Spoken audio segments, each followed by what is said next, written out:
Tragic news coming in. 9 army soldiers have died near Leh. Soldiers died after their vehicle fell into a river. 10 soldiers were in the vehicle. Rescue operations are underway. The Defence Minister says he is saddened by the loss. And the aftermath of violence in Manipur. The Manipur tribals demand reimposition of AFSPA in parts of the state. Hundreds of women take to the streets. They protest the killing of villagers on Friday in a fresh bout of firing. As if IITs have become God, Chief Minister Ashok Gehlot orders a panel on student suicides in Kota. He blames coaching centres and parents for the rising suicides. 20 students have died in Kota this year. Our special ground report: child marriages are on the rise in Maharashtra. From January to July, police have stopped at least 150 child marriages. Well, our focus on how sugarcane farmers in the Beed district are marrying off kids. The aftermath of the devastation in Himachal Pradesh. Well, there have been 77 rain-related deaths and the losses are worth 10,000 crore rupees. JP Nadda will be visiting affected areas in Himachal Pradesh on Sunday. In Uttarakhand, meanwhile, agriculture and tourism are the worst hit sectors after the hill state received the highest rainfall in over 7 decades. A big blow to Imran Khan's party in Pakistan. An ex-foreign minister is arrested. Key Imran Khan aide Shah Mahmood Qureshi is arrested in a corruption case in Islamabad just weeks after jail was ordered for Imran Khan. Imran Khan's party, PTI, slams the arrest, says it's illegal.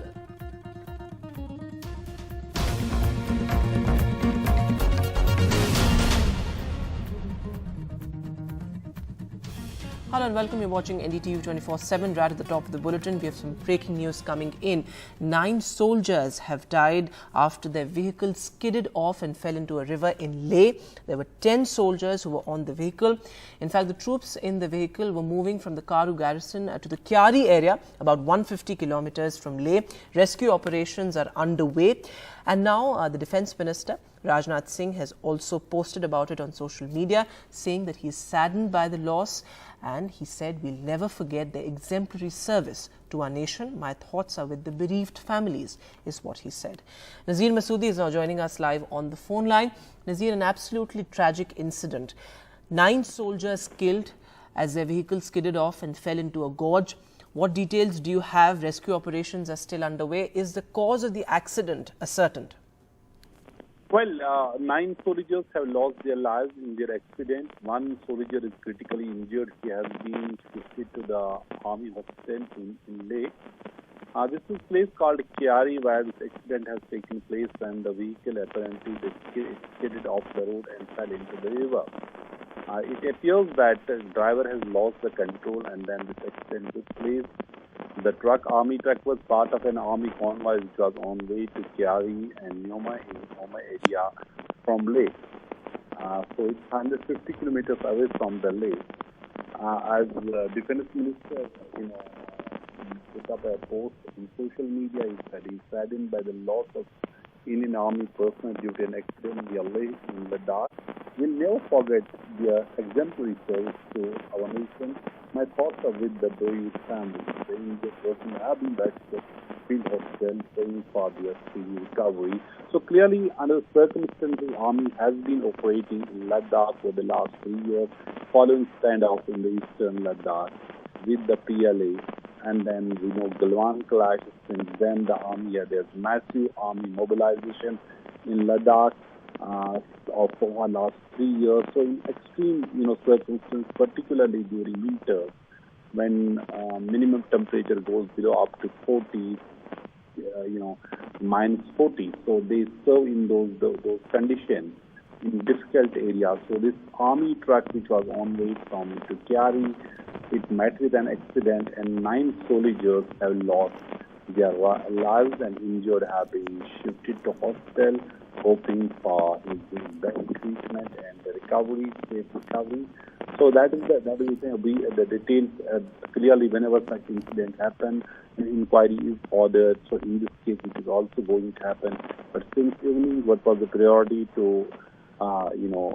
recover the bodies and take the injured to hospital. But 9 soldiers, including a JCO, have lost their lives in this accident. Right, Nazir, thanks so much for joining us with the latest absolutely unfortunate news here. And as you're reporting, the critically injured soldier has been shifted to hospital. Our thoughts with the bereaved families. And moving now to our other big focus, the aftermath of the killing of 3 villagers in Manipur. Now, protests have broken out in areas dominated by the Kuki-Zo community in Manipur, particularly in the Kangpokpi and Churachandpur districts, which have been the epicenter of the violence ever since it broke out in May.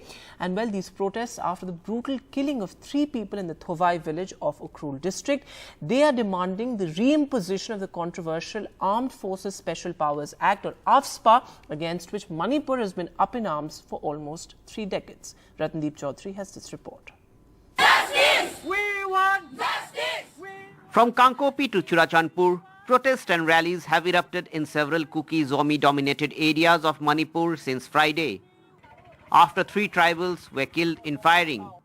We want AFSPA! We want AFSPA! Hundreds of women in Kangpokpi district are, since yesterday afternoon, protesting along the National Highway 2, disrupting traffic.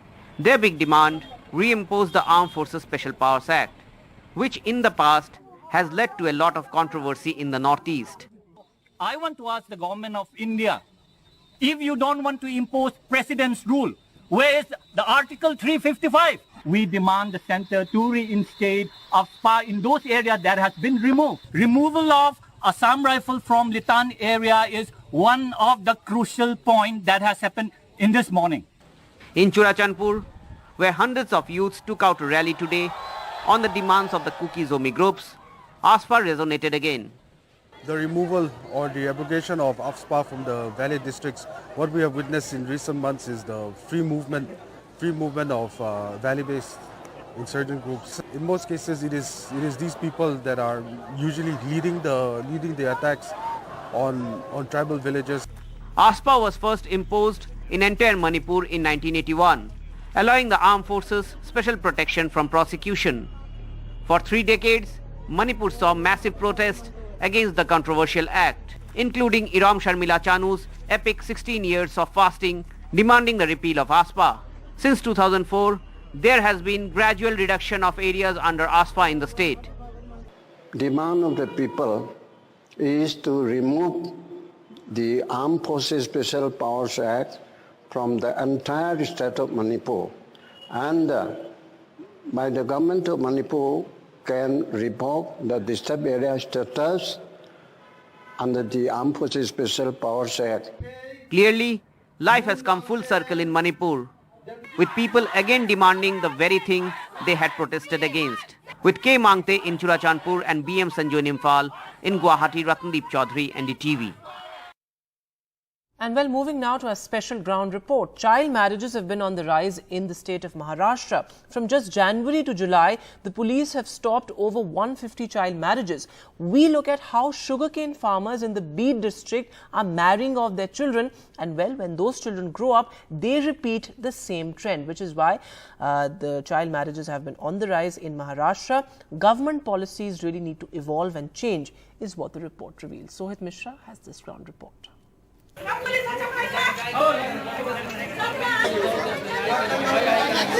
Fighting to get her 16-year-old daughter married, this woman in Maharashtra's Beed district has taken on the police and social workers who came to stop the child's marriage.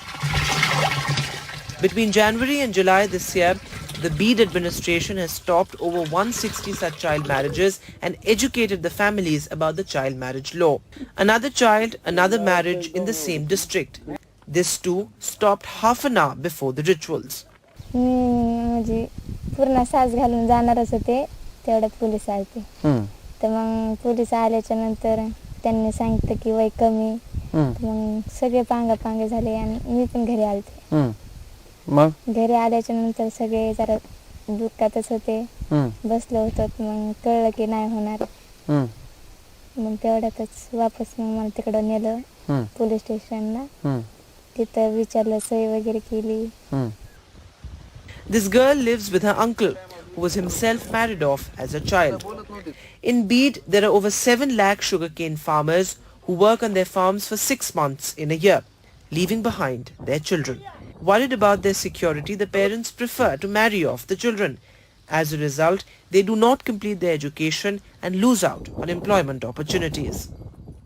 आतापर्यंत भरपूर झालेत पण असे म्हणजे नेमकी आता शेत म्हणून माहित आपल्याला पण माहित नव्हतं ना हे आता माहिती झाल्यापासून आता लोक हुशार झालेत म्हणजे एक जणाला झालं की आता बाकीचे थोडे समजूनच घेतात ना नको बाबा 18 पूर्ण होऊन द्यावं हे करावं आणि कसं होतंय आमचे असे गरिबी असल्यामुळं आपण कष्ट करून खाणारे म्हणल्यावर जास्त दिवस मुलीला सांभाळत नाहीत मुली जर शिकल्या हे केलं तर सांभाळतात पण नाही शिकल्या नाही शिकायचं म्हणलं तर असं जास्त बाहेर घेऊन फिरण्यात बी बरोबर नाही ना कधी काय होऊ शकतं म्हणून काय सांगता येत नाही त्यामुळे विजेतीने ह्यानी त्यांनी माणसं आपलं करून टाकतात लग्न आणि तसं तर आता सरासरी आता एवढं हे झालंय आमच्या गावात तर आता कोण करणारच नाही तसं. These children grow up and repeat the pattern with their own children. As a result, child marriages are increasing. According to NCRB data, Maharashtra registered 20 cases of child marriage in 2017, 13 cases in 2018, and in 2019 these cases were 20. Meanwhile, in 2020, these cases rose to 50, and 82 cases have been registered in 2021. Tatvashil Kamble, a social worker who works to prevent such marriages and spread awareness in Bede and its surrounding districts, says that labourers get paid more as couples, and that is another reason they marry early. यहाँ पे कोयता बोलते हैं, लड़का और लड़की male female दोनों मिलके एक कोयता बन जाता है तो दोनों को मिला के ज़्यादा से ज़्यादा उछल दी जाती है, इसलिए भी ज़्यादा बाल विवाह हो जाते हैं और पिता और माता को लगता है कि चलो हमारे लड़की की शादी हो जा रही है और उनको उछल भी मिल रहे पैसा मिल रहा है. The police say so far 160 child marriages have been stopped this year. वधू और वर के माता पिता इनको भी आरोपी किया है जो ये वराड़ी मंडली जो है जो शादी अटेंड करने वाले उनको भी अरेस्ट किया है, बारातियों को किया है, भटजी को किया है, पंडित जी को किया है, फोटोग्राफर को किया है और जो भी उसमें इन्वॉल्व है केटरर वगैरह सब मंडप वाला सबको आरोपी किया है. ऐसे हमने करीबन 1000 के ऊपर लोगों को हमने अब तक आरोपी किया है. हमने काफ़ी इसमें सोशल अवेयरनेस कैंपेन भी चालू कर दिया है. स्कूलों में जो जहाँ पे बच्चियाँ पढ़ती है तो वहाँ पे उनको हमने इन्फॉर्म किया है कि आप जहाँ पे भी बाल विवाह का इन्फॉर्मेशन मिलता है तो 1098 को इन्फॉर्म कीजिए. Amid all the claims of India becoming a superpower, another reality is that girls are getting married off at a really young age.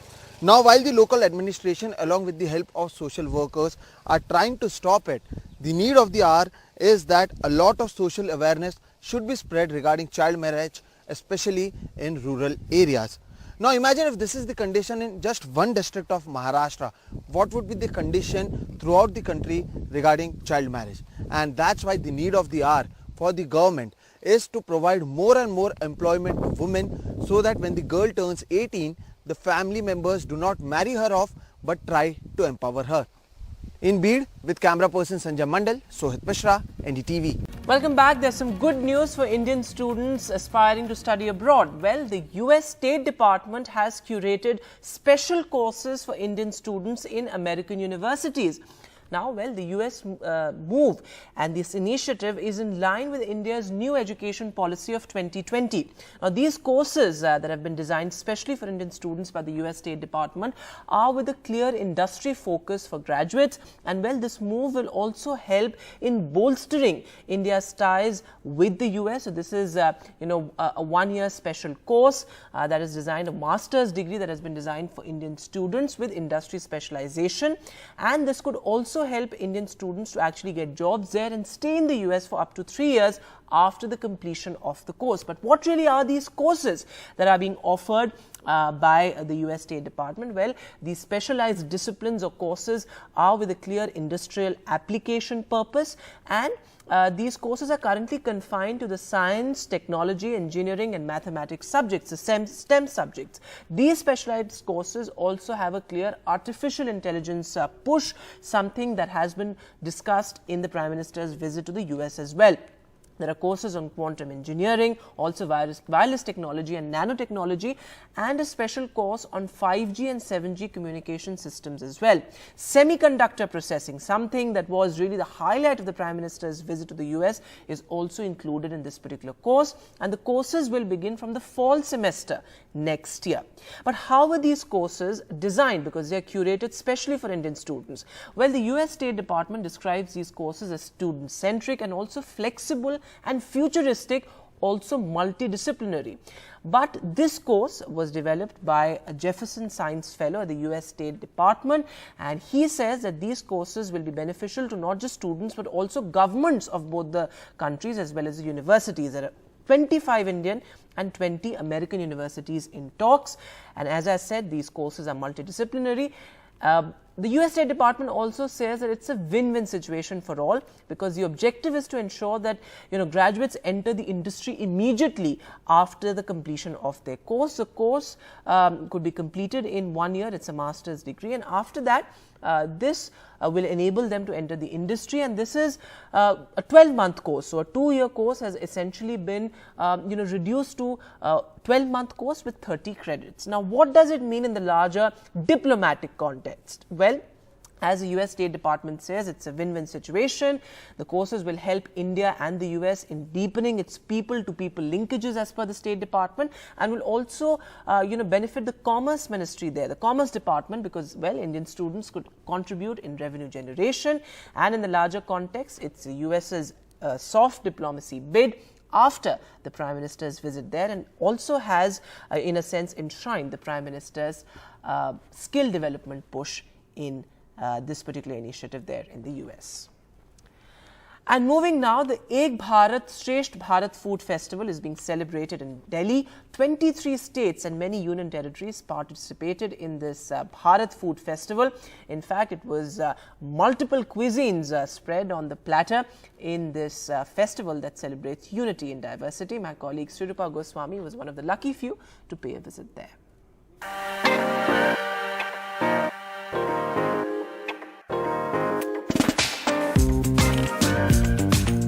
Sugar, spice and everything nice. It is a weekend of delicacies in Delhi as ahead of the G20 summit. The Ek Bharat Shresht Bharat Food Festival begins in the national capital.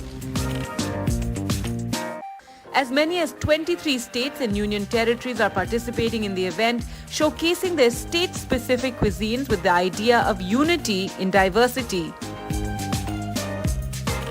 With G20 summit preparations on at full swing in the NCR, participating states have set up their stalls in respective sadhans and bhavans.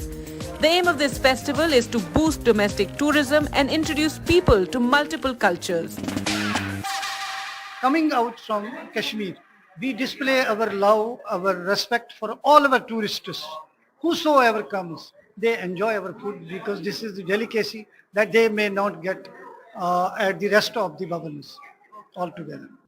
Madam ये actually क्या है, ये food जो हमारा traditional food है MP का, तो ये फेस्टिवल के रूप में हम लोग शो करते हैं कि हमारे एमपी में या अदर स्टेट में जो जिनका स्टेट है क्या क्या फूड वहाँ पर हम लोग चला रहे हैं। जो पुराने फूड थे उनके बारे में जानकारी आज नहीं है लोगों के पास में, तो इस माध्यम से हम लोग उनको बताना चाह रहे हैं मिलेट्स क्या होते हैं।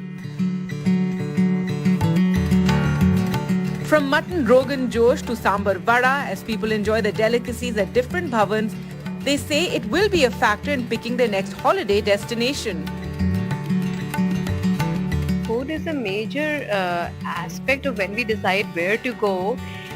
Any place we decide to go to have fun, food is a major component. So I think food is one of the most important things when we decide to have a good time. If we want to have a party, the first thing we decide is what we want to eat.